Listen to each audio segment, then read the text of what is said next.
Do you feel really disconnected from your kids? Or maybe they're all disconnected from each other. Maybe your family just feels disconnected. You're going to want to listen today.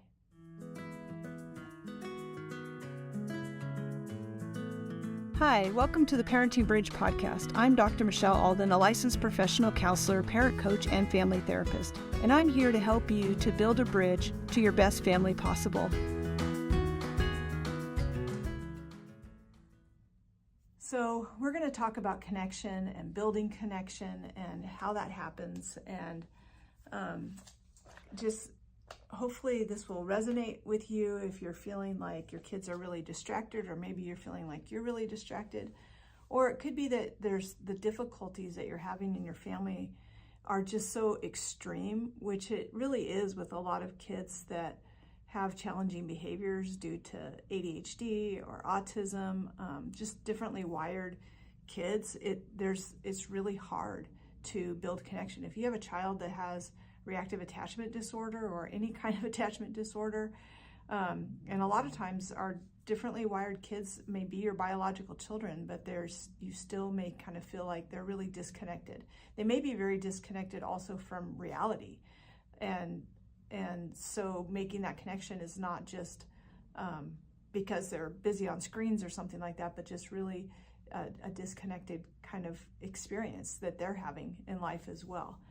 So why does it even matter? Like if this is how they are, they're just not a people person, or this is how your family is and this is how everybody survives, is by everybody kind of being in their own corner, so what, right? But it really does come down to trust and relationships and safety. And I've really found that as we start to build some safety in the home, especially with kids that tend to be more aggressive and violent, that we also deal with connection a lot. And they kind of go hand in hand. When we feel safe, when we know we can trust people, then we form deeper connections with people. And this is actually really important family work, because our families are so foundational to everything that happens in their life. If we want our kids to have good relationships with other people, it doesn't mean they have to be the center of the party, it doesn't mean they have to have a bazillion friends, but we want them to be able to make connections with people, and we want them to know how to obtain and retain and maybe even repair relationships. It's just a critical piece of our families, and I believe that this is what our families are meant to do. So I come at it from a point of view of building safety, because safety is really love in action, and connection also brings about safety. So they do go hand in hand. And also we're going to throw in some trust there too. It's very critical that we develop safe, healthy relationships within our families. And I think that there's been a lot of pressure, and maybe some of it isn't even pressure, but just a lot of misunderstanding that this is how it is in families, that people are always fighting, or they don't get along, or it's drama, or that it's really not that important, your friends or your family. But I don't personally believe that. I don't believe that is the best necessarily worldview, and I don't believe it's necessarily helping our society to have that worldview. I believe that how we are in our families is really critical. And I think that at the same time, I'm just seeing this pull, that other people have more power and influence. And it is true that when your kids get older, as they start to get into junior high and high school ages, as they go through puberty and all of that their peer relationships do come into play and have a huge piece. But I'm talking about even our earliest interactions in our family. And some kids, because of trauma or the way their brain is wired, they have to actually really be taught how to have proper behavioral responses They have to be taught how to have daily living skills within a family. And all of that, interrelational skills, they don't necessarily just pick up on. So it doesn't mean that you as a parent or you and your spouse or you and your partner are doing a terrible job of modeling that. I mean, that could be. You have to look at your own relationships and how you grew up and how you handle things. But it does mean that we have to choose in our family how those are going to be, what those interactions are going to be. How do we greet each other? How do we say goodbye to our guests? How do we sit at the table together? Doesn't mean everything has to be perfect. Doesn't mean everything has to be, baseline, polite, all of that. There's going to be all the things that happen in families, but how we work through difficulties as a family, how we work through challenges, how we respond when we don't like something, how we respond when a sibling does something to us, how siblings interact with each other. I feel that a lot of children grow up never really being taught how to interact with even kids their own age, let alone their siblings. It's just kind of taken for granted that they're going to fight and they're going to be this way and that they're not going to learn these things. And yet so many parents are so frustrated with, why do they fight all the time? And they can't even be in the same room together. We have to teach those skills. And if we don't know them, if we struggle with those as the adult, then we have to get the help that we need to get in order to know how to do that, which is one of the huge reasons why I think that if you need a parent coach, like, please consider joining our playroom, or getting the parenting book that I have in Parenting Emotionally Disturbed Kids. I mean, look for that help to learn those better interactions. In our program that we do for 12 weeks, we teach you how to use connecting words and how to build safety and trust throughout that program. But the book also has that, the playroom, the coaching program that is offered to you. You get that every week. You get feedback. You get to talk through situations. You get different ideas. You get to hear other parents that are in similar struggles. And it all helps to build that family that you want to build. And you may have been doing this for a long time. This may be your second family that you're raising. It could be your grandkids. It doesn't matter how long you've been doing it. It really, relational skills, I think, are an ongoing learning thing for our brains, for all of us, especially if you're endeavoring to do something differently than maybe how you were raised, or you have to do something differently than how you raised your other children, because your neurotypical children are going to handle all of this a lot differently than your challenged kids because they've been adopted or had trauma, or because of your wired differently kids. It's just going to be completely different sometimes in how you are able to do that and maneuver.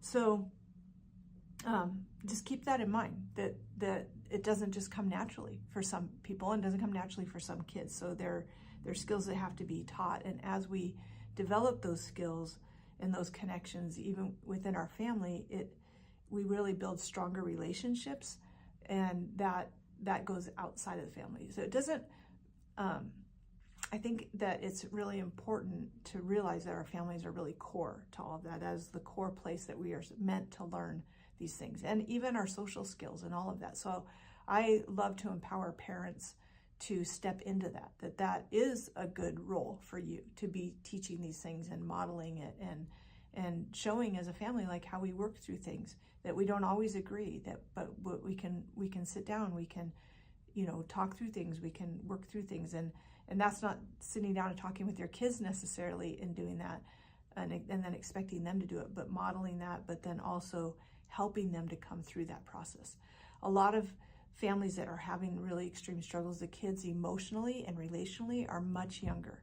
It's a lot of families are operating with toddler rules, that they want something, they take it, they demand, they argue, they push back. Their arguments may be complex and sound like they're functioning at a much higher level, but really it's the same kind of stuff. They don't like you telling them not to do something. They don't like you telling them to do something. They don't like you showing them how to do it this way. They want to do it their way. And so and all of that can kind of push everybody away. And then we either begin walking on eggshells, or we don't address things, or when they do address them, it's like it comes down to somebody yelling, somebody being upset, and usually it's the kid that starts it out. I'm not saying that it's the parent, but that's where we end up, right? Like, how many times have you thought, gosh, I made it through the whole day and I handled all these situations, and then the last thing, it's just the straw that broke the camel's back, yelling at everybody, sent everybody to their rooms. A lot of that happens. I raised 6 kids. I get it. I know how hard it can be.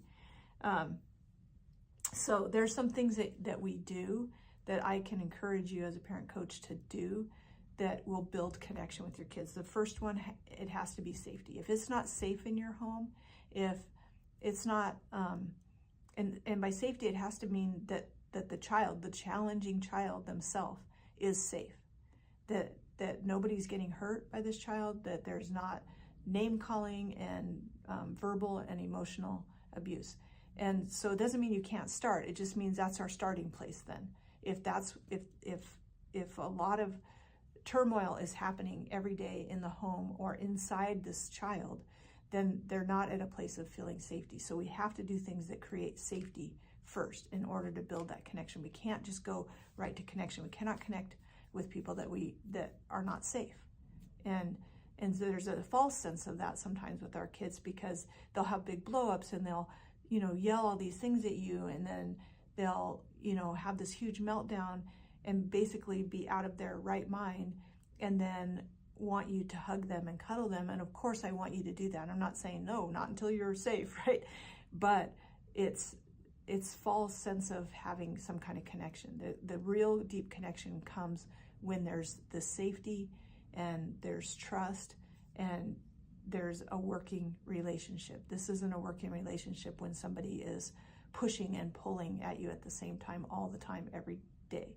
So that's what we want to move towards, is safety. And some of the ways that we create safety is we have structure, we create boundaries, I help you to see that safety is a love language. It is love. It's love in action. And I love to help parents to be able to do that. In some families, it takes a long time. And some of it is because it's multiple issues with kids and multiple kids with issues. And sometimes it's because you as a parent have never been taught how to do that for your children, how to have structure, how to help them to understand cause and effect, that when this happens, then this happens. And so you've spent a lot of years maybe spinning around trying to follow, different opinions and different ideas and trying this and that, and maybe it hasn't been effective. And so everyone's going to be learning new relational ways to connect and to do things differently. And so it's not going to happen overnight. And other families are really close and kind of have that almost, but they just need a little bit of help of what to really do about the safety issues and how to create that. But along with a lack of safety, usually there's quite a bit of chaos. So we got to sort through that chaos, because chaos is not safe. And we have to create some more consistency and some steadfastness in your home environment. So feeling safe is huge. It builds trust, and kids that are wired differently, trust is a really big thing, even though they can't verbalize that. If a child feels safe and feels safe in their environment, they will actually do better. And so there's lots of little things going on inside your child that make them not feel safe. That doesn't have anything to do with whether you have your outlets covered or you have locks on things, which you might also have to create safety. It has to do with how this child is experiencing the world and how we can help our environment, but also our interactions to be safe. And again, when I'm talking to parents, I know that you're probably so burned out that I don't want you to feel in any way that this is, you should be doing this better. This is the challenge that's ahead of you in order to help things to get better.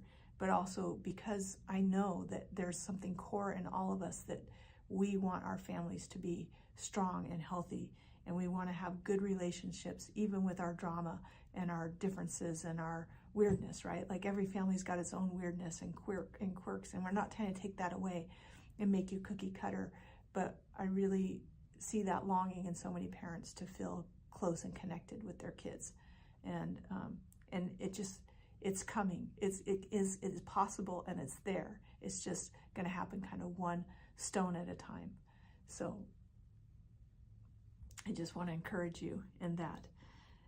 So creating boundaries, we also create safety and with our physical presence. This is going to require you to be intentional in your parenting, because if there's a disconnect, if there's disassociative things going on, if people are just disengaged, because that's the only way they can survive and keep everybody off their backs, and the only way you can get anything done is to have your kids be disconnected in different places and not ever come together, then it's going to take some time, and you might need some help in knowing physically where to be and what to do and how to do that. Some of the barriers that get in the way are not really realizing that you as a parent, you're in charge. You get to be in charge. And it doesn't mean you have to you're not lording it over your children. It doesn't mean yelling like, because I'm in charge. In building connection, you have to first see yourself as the builder, right? If we're going to build anything, you have to know that you are the one that is going to have to build that and create that and be intentional in that. And that starts with you knowing like this is your family, and you can take your family back, and you can make decisions that will help will impact your family for generations, really, not just right now. So I want you to experience that, because it's so powerful and it's so amazing, especially when you've come out of a lot of chaos and hard things and difficulties as a family. It's some other barriers are that it's really hard for some parents to get themselves calm and regulated and to actually connect with other people. So it can be a barrier, and a lot of times we lose sight of what we're doing, and we're just surviving, and so we have to work through all of that. But that is all different pieces of what it takes, and there's a lot of there's just so much more and so many ways that I can help you to build that connection in your family. So I really, once again, want to encourage you to join the Playroom, where you can get coaching, you can get these ideas, and just experience what it's like to see changes week by week, to hear about other people's changes.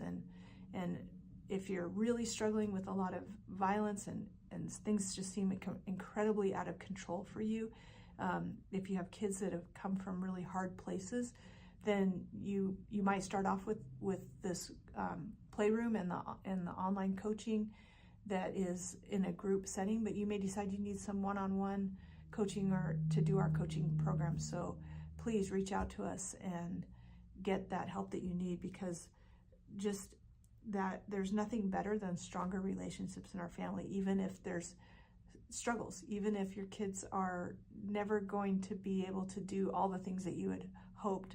We want to be able to be functional, at least in our family unit. And our kids need to go into their young adulthood, into their junior high years, into their high school years, even if they're pushing away, to know that they have this consistent, caring family, and they have these deep connections. Everyone needs somebody to be deeply connected to, and I know that you can have that in your family. So please join us and get more help.